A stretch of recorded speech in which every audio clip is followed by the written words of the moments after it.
নমস্কার, আমি তান্ত্রিক জ্যোতিষ সাগর শাস্ত্রী। আপনাদেরকে আমি বলবো যে শত্রুকে এমনভাবে শায়েস্তা করুন, দ্বিতীয়বার যেন আপনার কথা সে মনে না আনতে পারে বা আপনার কোনো ক্ষতি করার কথা সে আর না ভাবে।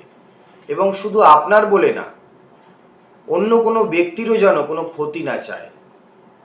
আমার কমেন্ট বক্সে যেই নকশাটি দেওয়া রয়েছে, এটি একটি অঘোর চণ্ডাল তন্ত্রের নকশা এবং সম্পূর্ণ এটি একটি ব্ল্যাক ম্যাজিক ক্রিয়া। একটি বাতাবি লেবু কিনবেন, সেই বাতাবি লেবুটার ওয়েট মিনিমাম 700 গ্রাম থেকে 1 কিলো হওয়া উচিত।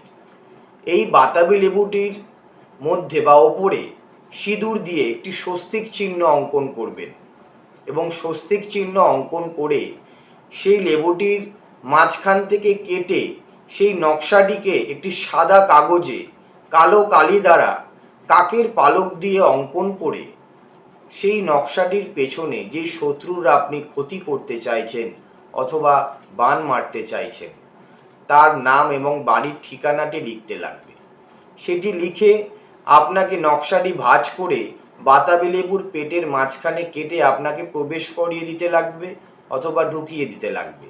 জিনিসটাকে প্রবেশ করিয়ে আপনি জিনিসটাকে ধূপ দ্বীপ জ্বালিয়ে নিত্য প্রচারে বা পঞ্চ প্রচারে পুজো করে সেটিকে যেই শত্রু আপনার আছে সেই শত্রুর গৃহে আপনাকে সামনে রেখে দিয়ে আসতে হবে অথবা আপনি ফেলে দিয়ে আসলেও আপনার কার্যটা সাধন হবে।